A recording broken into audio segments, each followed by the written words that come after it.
Greetings, Kuwait Nagarathars, Vanakkam. I am Mrs. Soundaranayaki Vairavan from Singapore. I am basically from Nachiyapuram. I am a writer. I am the editor of the e-magazine Online Voice. In 2010, I wrote a book called Nagarathars in Singapore with Dr. S.P. Thinnappan. On seeing that, Vairavan had contacted me and asked if I can talk about the Nagarathar values to the Kuwait Nagarathar children. I readily accepted because of the simple reason that today's children are tomorrow's future. Hence, it's very important that we impart our Nagarathar values in the children.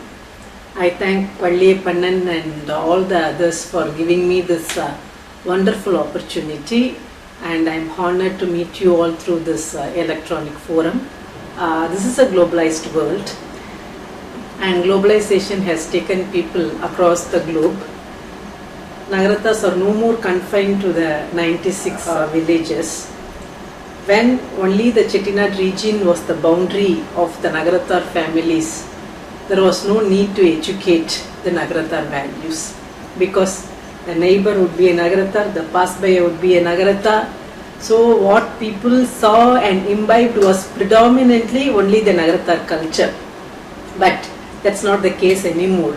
You know, Nagarathars have migrated all over the world, and so we are exposed to too many cultures, and as a result, it has become an important duty of the elders to educate our children the Nagarathar culture. I appreciate and congratulate Kuwait Nagarathars for taking good efforts to educate our children, and you guys are very lucky to have such good elders to guide you through. I am going to basically talk about our forefathers' dynamism. We all live in overseas countries now. We have migrated with families, but migration has never been new to our community. Singapore history says in 1824, Nagarathars first landed in Singapore. The only difference is that in those days men alone came. Our forefathers' long vision and their certain aspects, with all those things we can easily consider them our role model. So I am going to talk about the 5 aspects of our forefathers: their courage, their motivation, their skills, their generosity, and their contributions. With these 5 aspects, with examples, will clearly tell you how fortunate we are to have a good forefathers.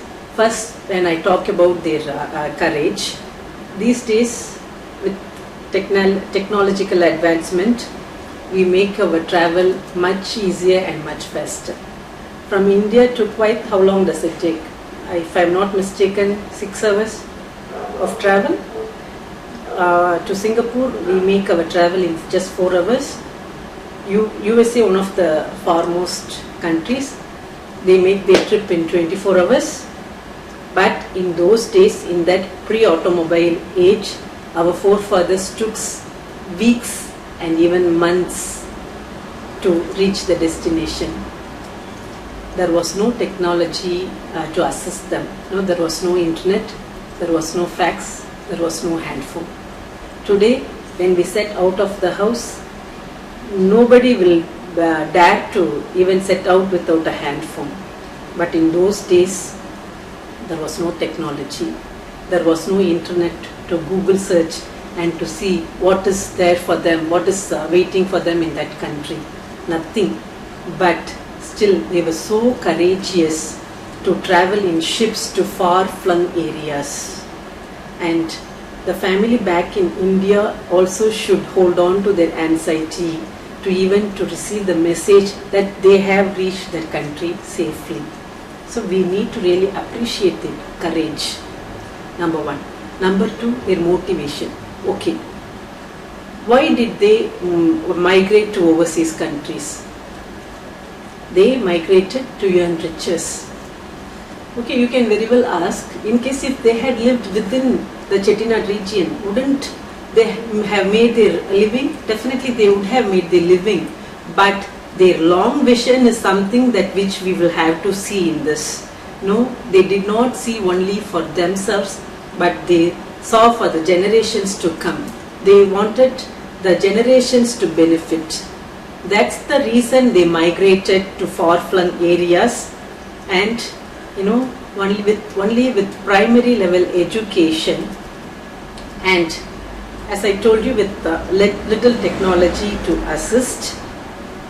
They went overseas and earned money. They established themselves in the countries they migrated to. They picked up the local language. They had to live with the nitty-gritties, and they had no luxury, and mode of communication was only primarily through letters. Letters will take weeks to reach from one place to another. With all these inconveniences, they were very well motivated to earn money, and eventually they took back the money to India. They built fortress-like houses. See, you can even see those houses in today's movies, and the Chettinad architecture is a testimony to today's architecture, and they have contributed a lot to the temples there, and they have built schools, they have built hospitals, and they were very well motivated. All they wanted is to earn money and save for the future generations. That was their primary motive. So they were very well motivated. Okay, their skills. See, Nagarathars, trade being Nagarathars' natural trait, they were keen on money lending. They went, they went to Southeast Asian countries like Burma, Vietnam, Singapore, Malaysia, and Sri Lanka, I guess. In these countries, when there was no credit companies, when there was no banks, it was the Nagarathars who lent money to small businesses. They had no cumbersome procedures before they could give the loans. The single women, who had no external family help, when they were in distress, they could easily approach a Nagarathar. So Nagarathars readily granted loan to them. Tolerance. It is said that they don't impose any rigorous measures in collecting the debts, and they have helped small businesses grow. They have helped families in distress, and they have also lent money to bigger firms and bigger industries. Due to all these things, they have been a backbone to the growth of the economy in the countries they had inhabited. Even today it is said that it is acknowledged, it's very well acknowledged in countries like Singapore that Nagarathars helped a lot for the economy to grow. Because of their outstanding skills, they could stand and they could compete with other races, and today they are revered for their accounting skills. It is said that when British opened up the banks, they followed some characteristics of our accounts in their banks. So it's something that we have to take pride in, and so these are well enough to portray their skills and the generosity. As I told you, they won't impose any rigorous measures. In case if somebody comes and tells them that this is the case that they cannot repay, and if it is genuine, they readily said it is okay. They were not very strict or very cruel in collecting back their debts. And they would say yes, it's okay. And though they were very shrewd business people, they were also very generous. Contributions in the sense, the religious contributions is very imminent.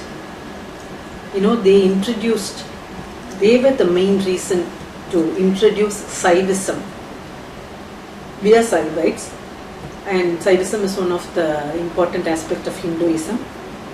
And it was the Nagarathars who introduced Saivism in Southeast Asia, and they were responsible to build Murugan temples all over Southeast Asia. They introduced Thaipusam, and I think I have explained you all the 5 aspects of our forefathers, and the reason why I told you of all these 5 aspects is that we need to follow all these aspects, and we can ever shine in case if we stick to these values. We have migrated to overseas countries, and we are settled with families to earn riches and to earn good living.